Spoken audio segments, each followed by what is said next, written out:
Hello and welcome. My name's Stuart and I'm on the leadership team here at Holy Trinity, and it's my very great pleasure to welcome you to the 2020 HT Carol service, this year brought to you on a screen near you. We know that Christmas is going to be a bit different this year, but we're still excited to celebrate it together this evening. So get ready, prepare. Maybe you want to make yourself feel a little bit more festive. Maybe you want to light a scented candle, grab some mulled wine, maybe a mince pie, stick on your very best Christmas jumper. You probably want to have a conversation with anyone you're watching the service with. Is this going to be a belting out the carols at the top of your voice kind of affair, or is it going to be a more quiet, dignified carol watching experience? Either way, you're going to want to dim the lights, you want to plug in your very best speakers and prepare for an extravaganza, a mixture of ancient and modern, old and new, as we read readings, as we sing carols, as we hear some personal stories of how people found faith, and as we hear a short talk from Andy Croft about the true message at the heart of Christmas. But before we begin, let me pray for us. Yes, Lord, we thank you that we can celebrate Christmas together this year. We thank you for carols and for fun and for joy. And I want to ask that as we celebrate tonight, you would reveal yourself to us. You would make yourself known to us, that we would see just a little bit more of your love and your goodness tonight. Amen. So if you're ready, settle in. Let's begin.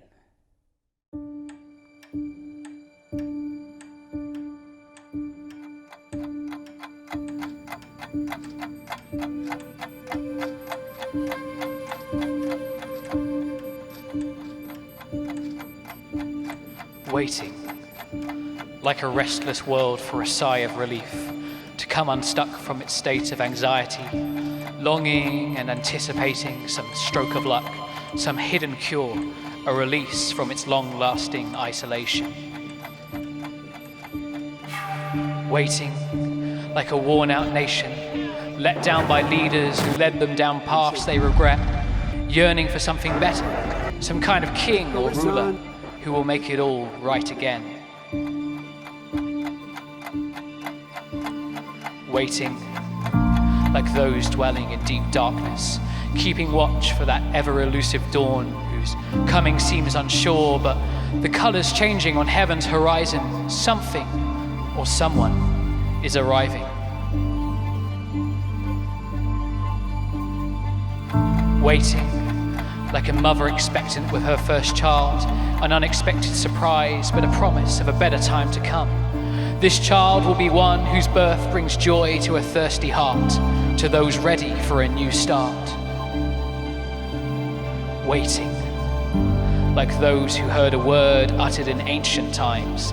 The fulfillment seems slow, but little do they know the hour is drawing near, that long expected one is already here. Waiting, like those who watch the night sky, searching for some kind of sign, a star to follow in uncertain times, a treasure worth finding and seeking out in a far-off land, a king whose kingdom is close at hand.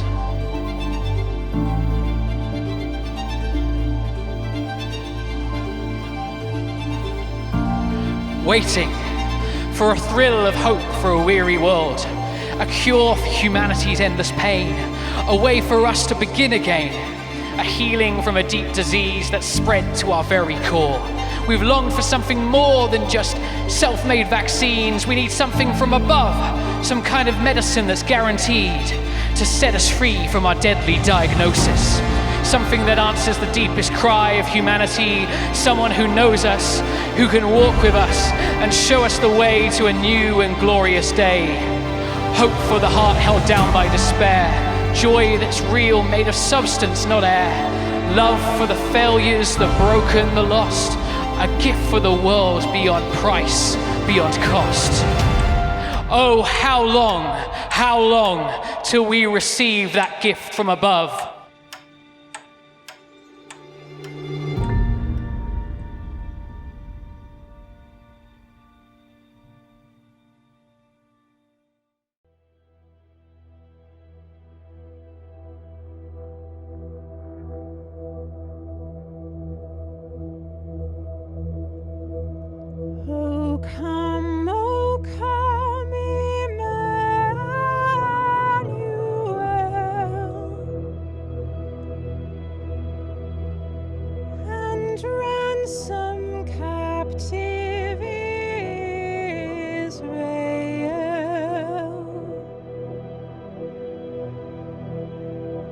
that mourns in lonely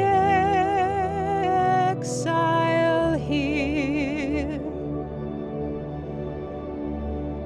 until the Son of God appears. Rejoice, rejoice, Emmanuel shall come to thee, O Israel. O come, thou dayspring, come and cheer our spirits by thine advent here. Disperse the gloomy clouds of night, and death's dark shadows put to flight. Rejoice, rejoice, Emmanuel shall come to thee, O Israel. O come, thou King of David, come and open wide our heavenly home. Make safe the way that leads on high, and close the path to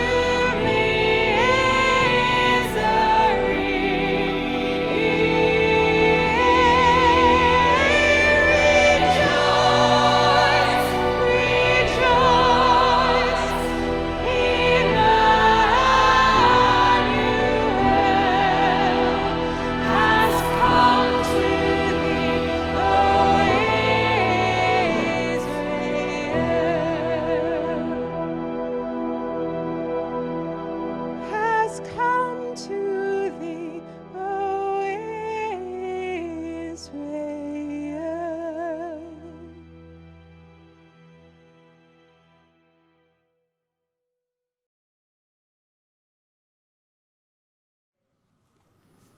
The people walking in darkness have seen a great light. On those living in the land of deep darkness, a light has dawned.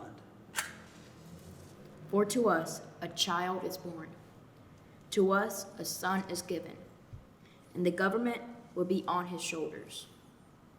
And he will be called Wonderful Counselor, Mighty God, Everlasting Father, Prince of Peace. Of the greatness of his government and peace there will be no end.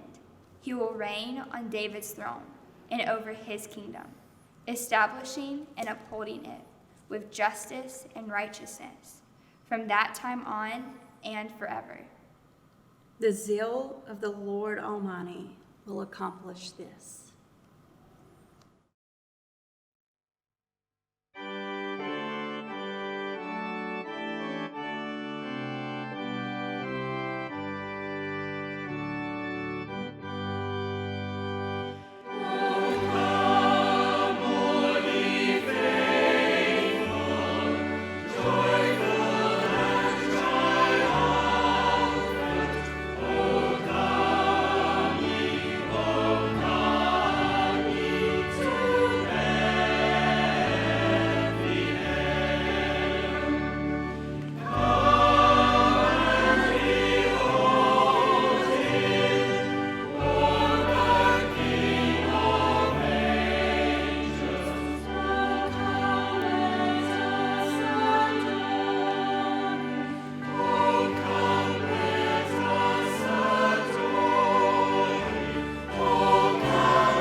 Luke 1:26 to 38.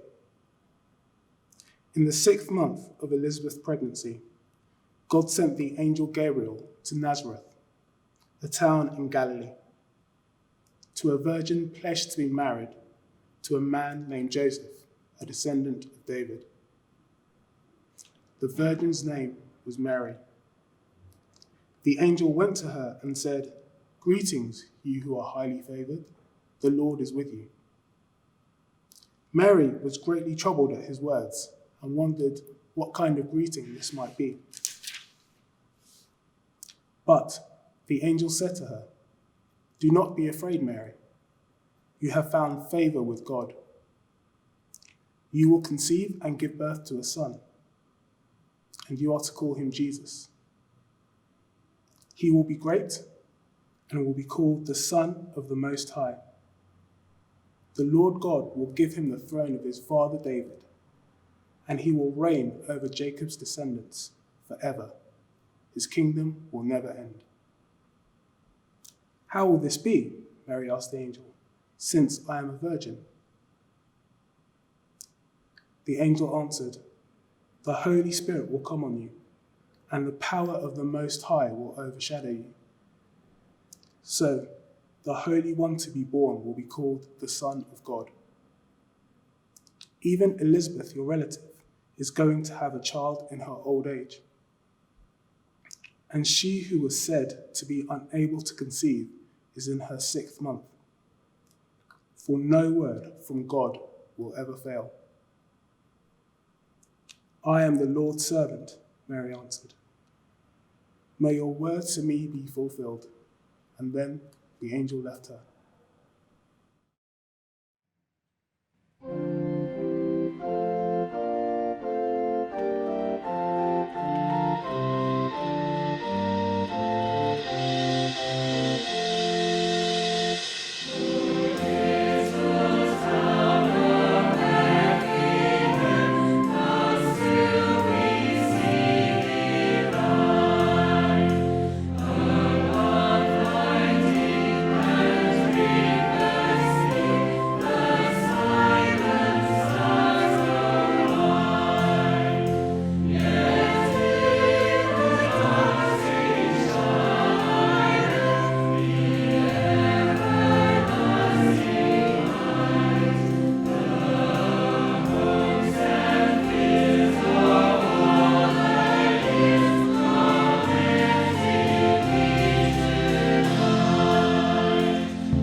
birth of Jesus, Luke chapter 2.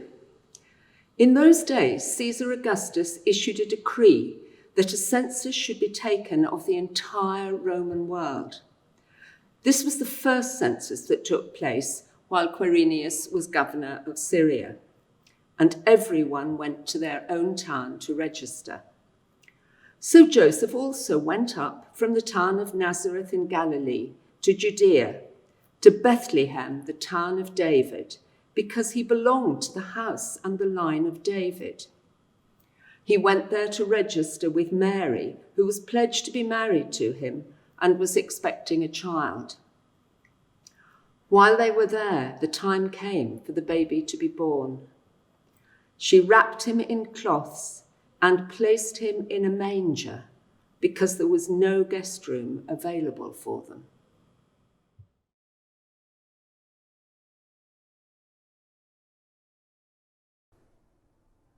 Hi, my name's Ben Khan. I've been a member of the HT family for about 8 or 9 years now. I'm married to the beautiful Olga and we have 2 wonderful children together. I work here in Cambridge as an electrical contractor. And you may have noticed the name Khan and wondered where that came from. Well, my grandfather came over from Afghanistan back in the 1940s and he brought with him his Islamic religion. He was a well-respected Muslim in his community and he helped establish one of Birmingham's first mosques. My father studied the Quran and could recite it word and verse. It was no wonder, as they did name him Muhammad after all. My maternal grandfather was the complete polar opposite. He was a staunch atheist. He believed in hard work and education. So my mother followed suit and became a scientist, and I grew up hearing all about Stephen Hawking, black hole and quasars. Christianity never really featured in my life throughout my informative years, and that was until one day when a family friend came over named Raymond when I was about 17 or 18 years old, and I was having a bit of a banter with him saying, "Hey Ray, how's it going? What's new?" He told me he was really looking forward to going to a Christian conference in the summer, and I was really surprised that he carried on going to that place year after year. So he invited me and I accepted. And I went along with him, went to the meetings, and to be honest, I was a bit freaked out by the singing. I was so uncomfortable. I was hoping that no one was looking at me. I didn't know the words. I just didn't like being there. But when the preacher was speaking, I could sit there and listen in the quiet, and I quite liked what he had to say. And the more I heard, the more I liked. The more I heard, the more I wanted to find out. And I thought, if this is really true, I really am interested in this. So at the end of the conference, they asked for a response and I put my hand up and this chap came across to pray for me. And I really didn't want him to pray for me. I didn't think the guy was great and nothing really happened, no stars in the sky, no shining lights. And I went home, carried on living life as normal, went back to work. And that was about until 3 weeks later when I was driving home from rewiring a school in Worcester. And I really felt the presence of God with me in the car saying, "Say my name, say Jesus." And I really wanted to say Jesus. I really wanted to, but I just couldn't. And this feeling of saying, "Say my name," just went away. And I felt really disappointed with myself. And I couldn't believe I wouldn't say it. And then a second time, the feeling came back, "Say my name." And everything in me was just so desperate to say it. And I just couldn't sign my name on that dotted line, because I knew that's what it would be if I said the name Jesus. And I was so disappointed with myself that I was denying God, that he came to me and I just couldn't do it. And it made me realize that I wasn't the person that I thought I was. But fortunately, for a third time, this feeling came back and I mumbled something like, "Didith." And in an instant, tears came, but this overwhelming peace just flooded me. And ever since that moment with Jesus, everything changed. My life was never the same since then. And I guess if I could sum it up in 3 short words, it would be, 1 was the revelation that Jesus is real. The second would be choice. I'll believe him. And the third would be action. I'll follow him. And this Christmas, if I could encourage you to do one thing, it's to give Jesus a chance. Let him reveal himself to you. Take that choice and make the action to follow him.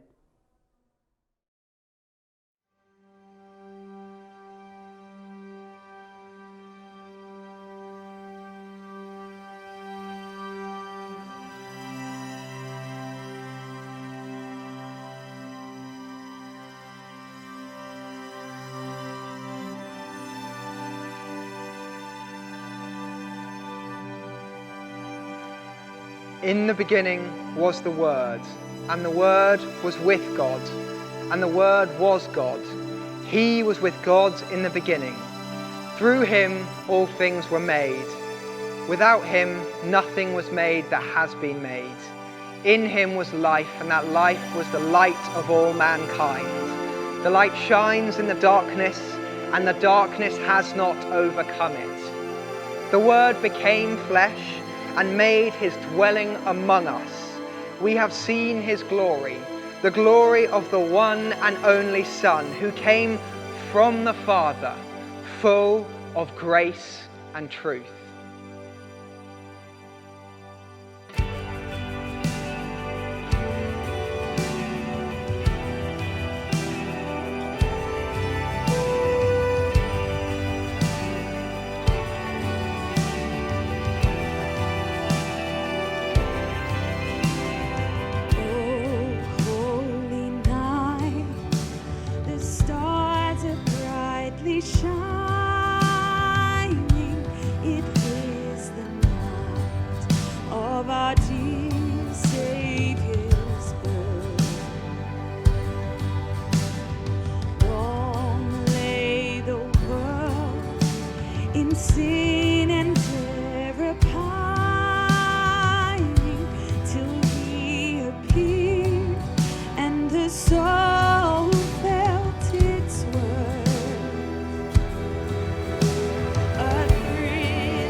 New and glorious morn.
The reading is from Luke chapter 2, verses 8 to 16. And there were shepherds living out in the fields nearby, keeping watch over their flocks at night. An angel of the Lord appeared to them, and the glory of the Lord shone around them, and they were terrified. But the angel said to them, "Do not be afraid. I bring you good news that will cause great joy for all the people. Today, in the town of David, a Saviour has been born to you. He is the Messiah, the Lord. This will be a sign to you. You will find a baby wrapped in cloths and lying in a manger." Suddenly, a great company of heavenly hosts appeared with the angel, praising God and saying, "Glory to God in the highest, and on earth peace to those on whom his favour rests." When the angels had left them and gone into heaven, the shepherds said to one another, "Let's go to Bethlehem and see this thing that has happened, which the Lord has told us about." So they hurried off and found Mary and Joseph and the baby, who was lying in a manger.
Matthew 2, 1-12.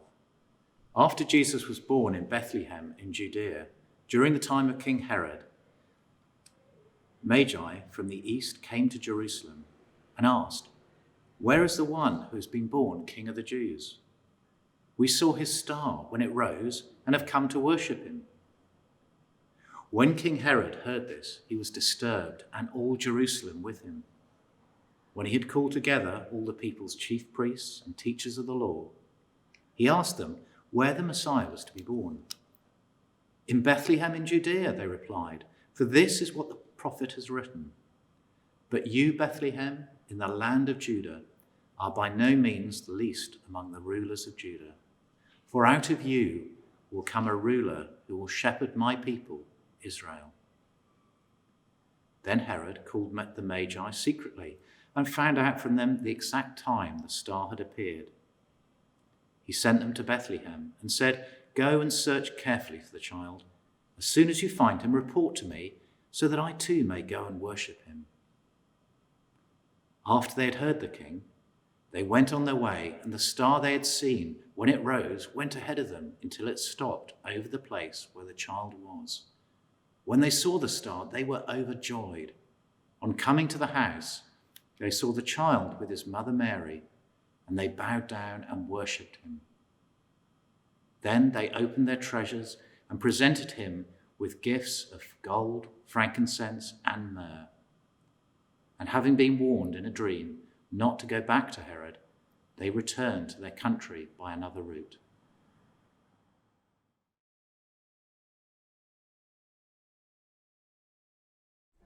Hi, I'm Mia, a first year studying medicine at Pembroke and a new member of HT. I've been a Christian for about 9 months, and this is my story of how Jesus has changed my life this year. Although I went to a Catholic primary school, I'd really lost all touch of faith by the time I was about 11. And if you'd asked me this time last year, I would have said I was non-religious. The idea of a God just seemed like another thing for my overwhelmed teenage brain to worry about. You see, this time last year, I wasn't exactly in the best place. I'd just come out of a really hard breakup and I was suffering from anxiety, I was having regular panic attacks, and I really just couldn't make it through a day without crying. I imagine, like many applicants, I just put so much pressure on myself and I'd really beat myself up if things didn't go to plan. I kind of considered that everything had to be perfect, and if it wasn't, it was my fault. A few months after that, one of my friends started talking to me about his faith. He's really passionate about his faith, and it was something important to him that he wanted to share with me.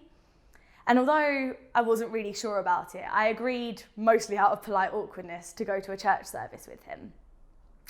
I didn't have very high expectations, if I'm honest. I was sort of expecting to go, be quite bored for an hour, and then go home and never think about it again. But the second I walked into that church, I just sort of felt something that I'm not really sure I'll ever be able to explain. Something just felt right. That happened to be the day before the coronavirus pandemic hit the UK. And I was surprised and confused, as I'm sure many of us were, but it sort of felt like it had to be some kind of a sign. And even if it wasn't, the world didn't really feel like it could have needed prayers any more than it did in that moment. So it wasn't the easiest time to have a spiritual awakening, but I ordered a Bible off of Amazon and found a live stream church service, and I made do. Since joining HT, I've managed to find a community of people that are there for me through the highs and the lows. And as a Cambridge medic, there's a lot of both.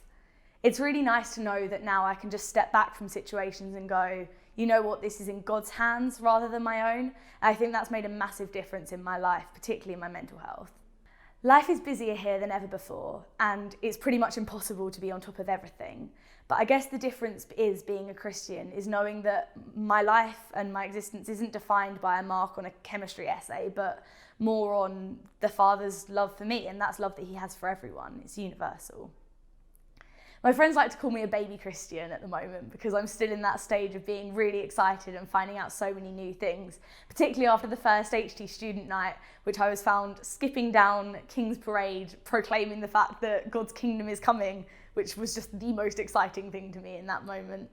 But I really couldn't be more grateful for the difference Jesus has made in my life over this crazy year.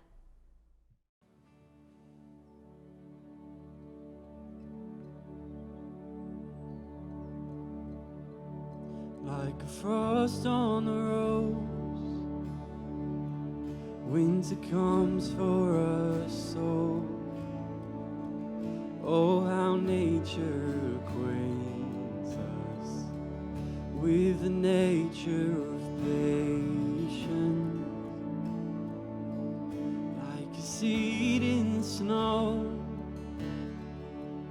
I've been buried to grow, for your promise is loyal. From seed to sequoia, and I know, though the winter is long, even richer the harvest it brings. Though my waiting prolongs, even greater your promise for me like a seed. I believe that my season will come.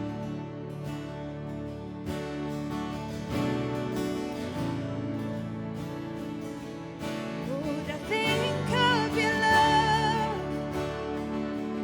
like the low winter sun, and as I gaze I am blind in the light of your bright ray.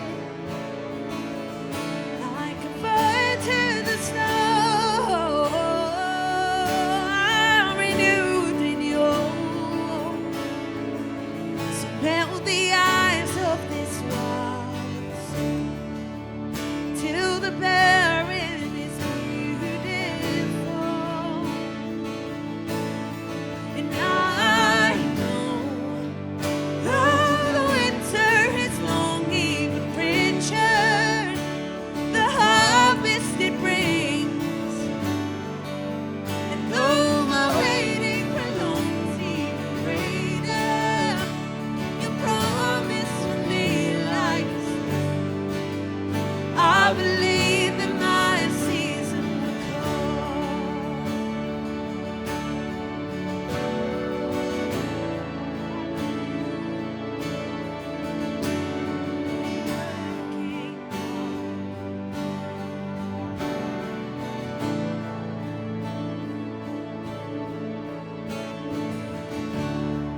I can see the promise, I can see the future. You're the God of seasons, and I'm just in the winter. For all I know of harvest is that it's worth my patience. And if you're not done working, God, I'm not done waiting.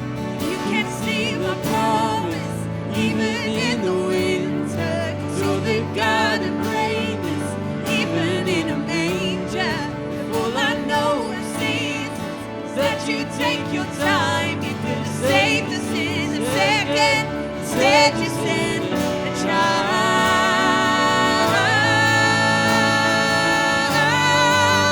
Though the winter is long, even richer the harvest it brings.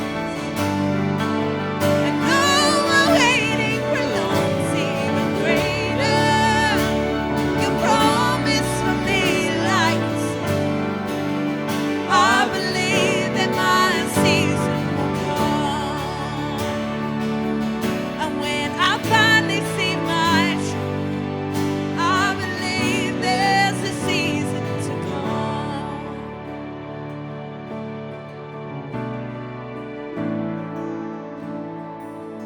Like a seed in a song, for the sake of our soul. From Bethlehem soil grew Calvary sequoia.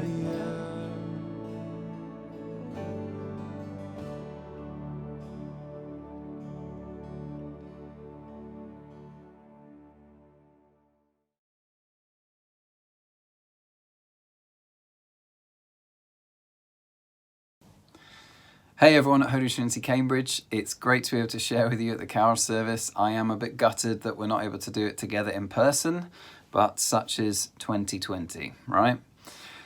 The story that captures me most from the readings that we've had in the service is the one about the shepherds and the angels.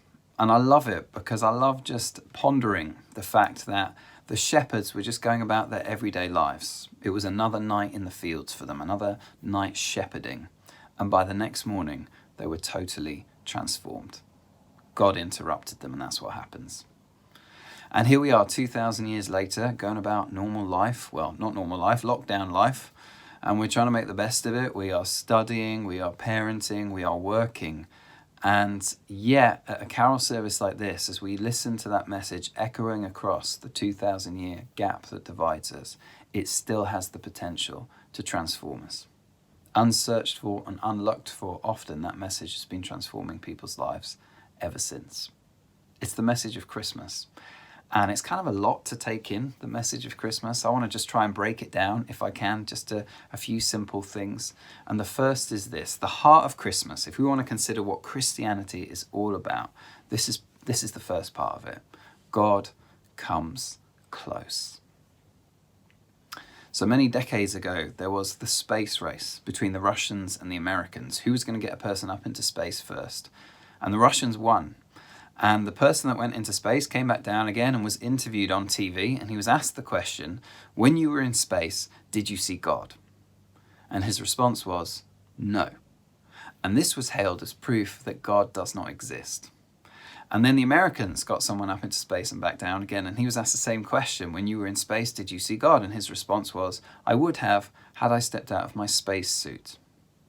Now, C.S. Lewis was around at the time, and he was commenting on these events. And one of the things he said is, expecting someone who's gone up into space and come down again to say they saw God up there is like expecting Hamlet in the play to go up to the top floor of his castle and bump into Shakespeare. Lewis says, of course, Shakespeare is the author and Hamlet is a character within the play, so he's not going to go onto the top floor and find Shakespeare there. The only way Hamlet will ever meet Shakespeare is if Shakespeare decides to write himself into the play. And if God is the creator of the universe, the only way that we as human beings will ever meet him is if he chooses to write himself into creation. And this is really one of the first and most amazing of the beliefs of Christianity, the heart of it, that God has done just that. The potential when we read the story of the angels and the shepherds is to get distracted because the angels are kind of amazing and there's this choir of angels and they're all singing a song up there in the stars. But really the whole thing is pointing to a baby. They say, go down the road to the town of David, Bethlehem, and there you will find a baby. It's all about the baby. Christianity, for years, I used to think was this set of beliefs that you ticked a box next to, and actually it's all about a person. It's about the person of Jesus. And when I consider the fact that God becomes a person, one of the questions that I ask is, what does that tell me about God? And I think of it a little like this. I have a friend who has a fish pond. And let's say I said to you one day, I love fish. But every time I go near that pond, they all sink down to the bottom of the water. They don't seem to want to know me. And I want to have a relationship with these fish. So I have decided I am going to have an operation to become a fish. How would you respond? You would say something to me like, Andy, are you crazy? At the moment, you get to walk around all over the place. COVID rules allowing. You have this freedom. If you become a fish, you're going to be living in that tiny little pond for the rest of your life. You say, Andy, aren't you really tall? Aren't you like a crazy 5'9"? You're going to give up that massive height to become a diddy little fish? You say, Andy, you're out of your mind. Don't you have a brilliant memory? Can't you remember things from 2 and sometimes even 3 days ago? You're going to give up a powerful memory like that to have the memory of a fish that's just a few seconds? You know, you're mad. Anyway, let's say I just said, I know, but I'm going to do it. And then I did. I went ahead and you came to see me 6 months later. I'd had the operation. I was a fish. I was swimming around in the pond. What would you think as you left? You would be pretty confused, I think. But there'd be one thing that would be abundantly clear. Wow, when that guy said he loved fish, he really meant it. I mean, he seriously loves the fish if he's going to do that. Now, the idea of me becoming a fish is less ridiculous than the idea of the maker of the cosmos becoming a baby, of the one who spoke the world into motion, having to learn his ABC, of the one that we're told elsewhere in the Bible, the one who measures the universe by the span of his hand, of him becoming a baby with those chubby little fingers just grabbing onto Mary's thumb. The way one person put it is, there is something born in that stable bigger than the whole world.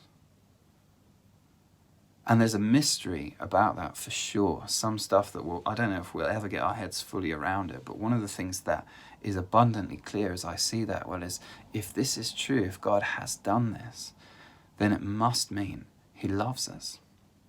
It must mean that. He doesn't make himself bigger in order to impress us, but smaller in order to love us. And God doesn't send us a present or even just a messenger. He comes to us himself. God comes close. And because of that, what it means is that we can know what God is like. If we want to know what God is like, we don't have to speculate or imagine even. We look at the person of Jesus, the face of Jesus. Just like all gifts are gift wrapped, we look at what Jesus is wrapped up in. He doesn't come wrapped in fine clothes, like, rich and expensive clothes. He comes wrapped in a swaddling cloth and a trough that animals feed out of. He's not born in a palace, he's born in a stable. He's not born to a princess, he's born to a peasant girl. And look at the life that Jesus lives, where he serves and he loves those who are outcasts and who are rejected and who are at the bottom of society. This is what God is like. God is generous. God is selfless. God is incredibly kind. And even if we don't believe that is true, wouldn't we want to? Wouldn't you want to believe in a God like that? Christians believe that it is true. That 2,000 years ago, in the person of Jesus Christ, God came close. Here's the second thing that's right at the heart of Christmas. If the first is God comes close, the second is that God comes to save. And that's why the angels, when they're making their announcement to the shepherds, they say, a Saviour has been born. This is good news. And they're all singing and celebrating, getting excited up there. And I don't know about you, but that's only exciting news and only joyful news to me if I think I need to be saved. Otherwise, it's just like, whatever. And I have been on something of a personal journey with that, because for many years I didn't think I needed to be quote unquote saved from anything. I thought I was pretty all right. And there's a friend of mine called Danielle who works setting people free who've been trafficked and ended up in sex slavery and prostitution. And she frees them from that. She's an amazing lady. And she was telling me about something that happened with a friend of hers who came to visit the charity that she works at. And Danielle showed her around. And this friend was one of these super scary uber together people who just was this high-powered businesswoman, seemingly completely sorted. And Danielle showed her everything, and she met some of the people that had been freed, and she was really impressed by what was going on. And then at the end, her and Danielle went into an office, and they were just having a chat. And Danielle's friend said to her, Danielle, I think what you're doing is amazing. I want to support you and I want to encourage you in it. She said, the thing I just don't get is the Christian bit. I just don't get that. Danielle, you don't seem weak, but isn't Christianity for the weak? Isn't it just a mental crutch? And Danielle looked at her and she said, yeah, Christianity's for the weak. And she said, I'm weak. And then she went on to say, Christianity isn't just my crutch, it's my whole stretcher. Anyway, this woman was a little bit thrown by that and didn't know how to respond and ended up leaving. And then she rang Danielle a week later in the early hours of the morning, just in floods of tears. And she just kept saying to her on the phone, I'm weak, Danielle, I'm weak. And she told her how she'd just grown up trying to be strong and trying to achieve everything and stitched together this persona that looked like it had it all worked out, but just quietly there was all this stuff beneath the surface that she was battling with. And she came to the place of realizing that she wasn't as strong as she thought she was. And my own journey is a little like that, I think, for a lot of my life. I've tried to have it all together. And, in years that have gone past since I became a Christian, but just before really, I started to take an honest look in the mirror and realize that as much as I didn't want to admit it to myself, whilst there's all the good stuff in me, there's also quite a bit of baggage and quite a lot of mess and quite a lot of selfishness. And there was an ugliness, if I can put it like that, to my soul. And I don't know about you, but I have found that some of that stuff has become even more obvious to me throughout the lockdown process and everything that we've had to endure in the last 10 months or so. One of my favourite stories from lockdown was this on the BBC News. This guy, do you remember back in the day when the weather was nice and everyone was, if they had a garden, they were out there trying to do something in the garden. Well, this guy wandered into his back garden early in lockdown, decided to do some digging in there, and dug up underneath his lawn a car, not a model car, an actual full-size Ford from the 50s. He just found it buried there underneath the lawn. You can Google that, it's true. And I remember just thinking that is a brilliant metaphor for what's happening for lots of us in lockdown. We have suddenly found that all the normal busyness of life has been stripped away from us, and all the normal support structures have been taken away, and quite a few of us have found ourselves with a bit more time on our hands. And then for those of us who've used that time to just go digging just a tiny bit inside, digging just a little bit under the surface, and just reflecting on ourselves for a few minutes, what lots of us found is, oh my word, there is a giant amount of baggage in there that's been there for the whole time. I just didn't know it was there. For me, it was quite hard to come to a place where I realised I am weak. I am struggling. Yes, there's the good things, but there's all the bad stuff too, and I don't know how to deal with that. And Christianity, in a sense, before it's good news, it's bad news, because the bad news is we need to be saved. Each of us, all of us, need to be saved. But then it is sensational news. Because the angels don't say to the shepherds, hey, we bring you good advice that will cause great joy. Your life is a bit tough and you've got a few issues, so here's 10 ways you can work harder to improve those things. Here's 10 methods of self-improvement. They don't come with good advice. They come with good news. And what they say is, a saviour has come. A rescuer has arrived. A redeemer has just been born. And Jesus comes, God comes close in order to save. He comes to deliver us and to set us free from shame and from guilt and from selfishness. He comes to take our hand in our brokenness and walk us into a place of eternal life and complete wholeness. God comes to save. This is good news. And if the first thing is he comes close and the second is he comes to save, here's the final thing. He comes for me and he comes for you. And the angels, when they appear to the shepherds, one thing to bear in mind is shepherds are pretty low on the social ladder. They are not high. They are right at the bottom. And the angels get sent to them. I love that.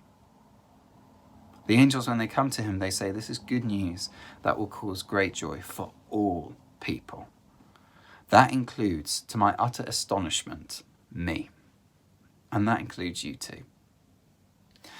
And if some of us think we've got it all together, probably lots of us are not in that place. And many of us actually know we don't. And we know that we're a bit of a mess, and that's how we think about ourselves. And I don't know if you've noticed this, but I've loved noticing how often, not always, but often, Zoom can be a great picture for how we do relationships and how we do life.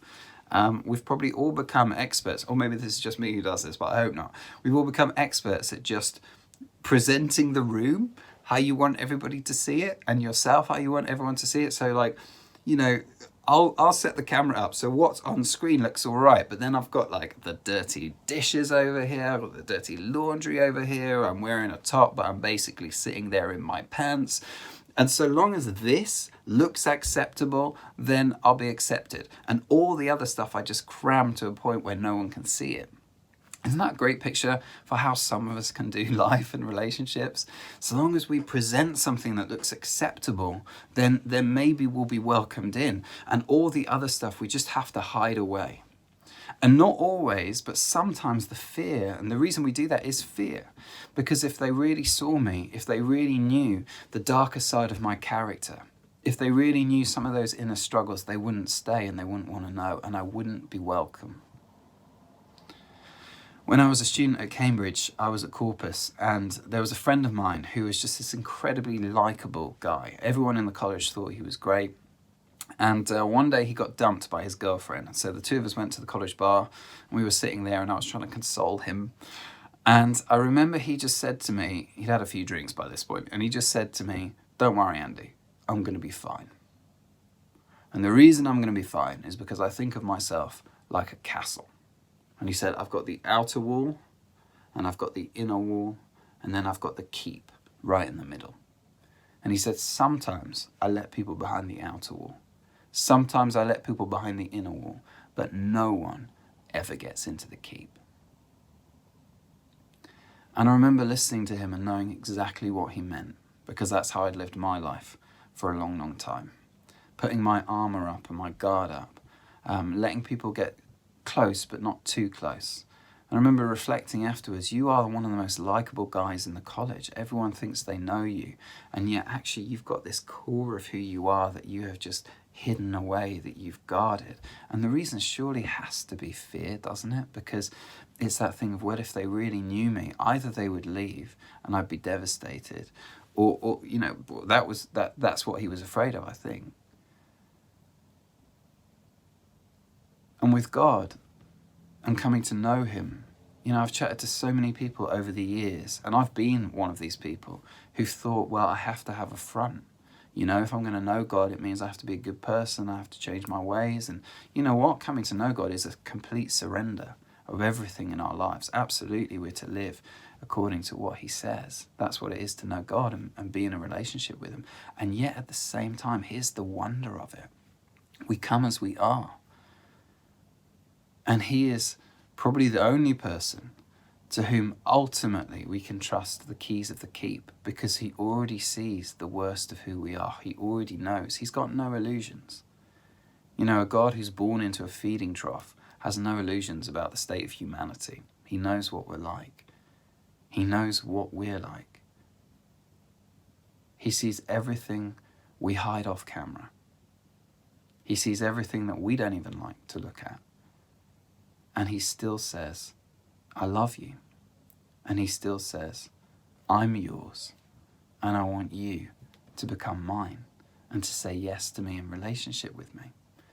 And when we get the reality of this love, and again, like, even if we don't believe this, wouldn't we want this to be true? Wouldn't we want this to be what God is like? It is true. It is what God is like. That's the message of Christmas. And when we get this love, there is a security that comes from it that honestly is like nothing else. And it's this amazing paradox that we are welcomed as we are and loved as we are, and yet that love changes who we are. And it changes who we are in all sorts of concrete ways. For me as a person, when I became a Christian, I was numb. I was quite closed down. I'd been hurt over the years, and I just decided to push all the pain down. And what I didn't realize is you can't selectively numb emotion. You numb the pain, you end up numbing all the joy. And I walked into a relationship with Jesus, and it felt like coming inside after being outside on a cold day. You know when your hands are all numb? What do you do when you come inside? You go, you breathe on them and you rub them and you warm them up, and suddenly these fingers that felt numb have life coming back into them. That's what it was like for me becoming a Christian. Over this period of years, I just felt a wholeness coming back into my life that I hadn't known for years. And there's a long way to go, but it was transformation. God interrupted my life, and I haven't been the same since. The message of Christmas is this. He comes close, he comes to save, and he comes for me, and he comes for you. And just as those shepherds found 2,000 years ago on the hills, it's true. This is true, and it leaves us transformed. Perhaps you used to know Jesus, you used to walk with him many years ago, and you've drifted away since. The invitation this Christmas is to come back home, to come back to him. Perhaps you've never known Jesus. This is the first time you're hearing about him. Well, he knows you and he loves you. And the invitation for you is to say yes to knowing him. And I promise you, you'll never regret it. God bless and Merry Christmas. See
Well, we've nearly come to the end of our Christmas extravaganza, and I hope you've enjoyed it as much as I have. A very big thank you to everybody who was involved in putting the service together. I particularly want to thank Esther and Ed, who are behind the music, everyone who's part of the choirs. I would like to thank those who were decorating, Vicky and David, and also all those who shared, Ben and Mia, and especially Andy, who spoke to us this evening. And also, I'd love to thank the Cappeaus who were stitching it all together behind the scenes. If you'd like to thank them, you can send me an email and I will pass on my thanks personally. But a few things before we come to an end that I'd just like to mention. First of all, if you would like to join us for even more Christmas here at HT, you can do that. We'd love you to join us. You can go to htcambridge.org.co.uk/Christmas and you can see loads more details. Maybe you want to join us for our nativity service or our Christmas Day service or whatever. You'd be really, really welcome. The other thing I'd like to say is that if your curiosity has been piqued at anything that's been said in our service tonight, maybe it, like Mia in her little story, this whole lockdown thing has made you think again, giving you an opportunity to think about whether there's more to life. Maybe something in Ben's story or something that Andy said has got you thinking. And if you'd be at all interested in exploring the Christian faith more, finding out a bit more about Jesus, whether he really does make a difference in life today, then here are just a few ways that you could do that. First of all, maybe you've got a friend who's a Christian who invited you to watch this service. Why don't you just ask them what's their story? What's their experience of Jesus and the difference he makes today? I'm sure they'd love to share that with you. Another way you could do it is to read an account of Jesus' life yourself. A good place to start is Luke's Gospel. It's not very long. You could probably get through it in a few sittings. You can find it online, Bible Gateway or something. Or if you send me an email, I would love to personally send you a copy if you'd like that. And finally, why don't you have a think about coming on an Alpha course? The Alpha course is run all over the world. And it's a great way to explore the Christian faith over a series of 8 or 9 weeks. Each week there's a talk on a particular topic. Who is Jesus? Why did he die? What does it mean to be a Christian? And then there are really, really friendly, informal, small groups where you just get to discuss any question you like with other people who are also exploring. And come January, we're going to be starting a number of courses here at HT on Zoom. So if you'd like to find out more or you'd like to register interest for joining us on one of our courses, you can go to htcambridge.org.co.uk/alpha and you can find information there and you can sign up there. We'd love you to join us. Otherwise, we're coming to an end. Thank you for joining and I hope you have a wonderful Christmas. And we're going to finish this evening with a rousing rendition of Joy to the World. So I hope you feel able to join in. Have a wonderful night.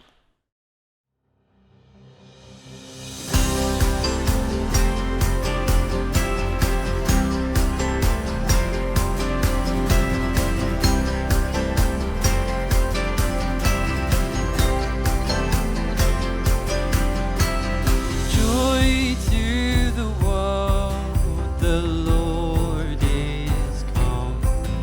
Let earth receive her King. Let every heart prepare him room, and heaven and nature sing, and heaven and nature sing, and heaven and heaven and nature sing.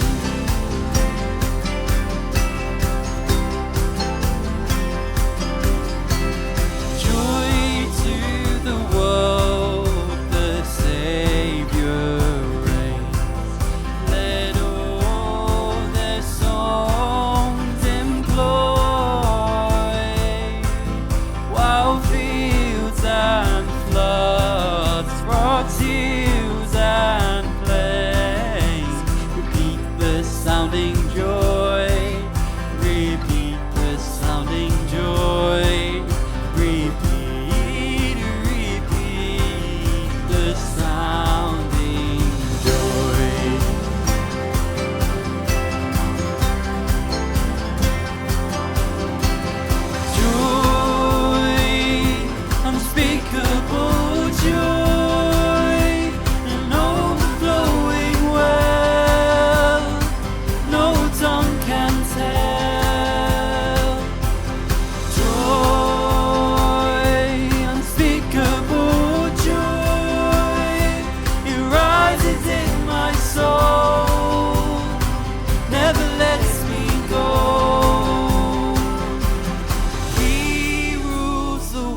love and wonders of his love. Joy, unspeakable joy, and overflowing well, no tongue can tell. Joy, unspeakable joy, it rises in my soul, never lets me go.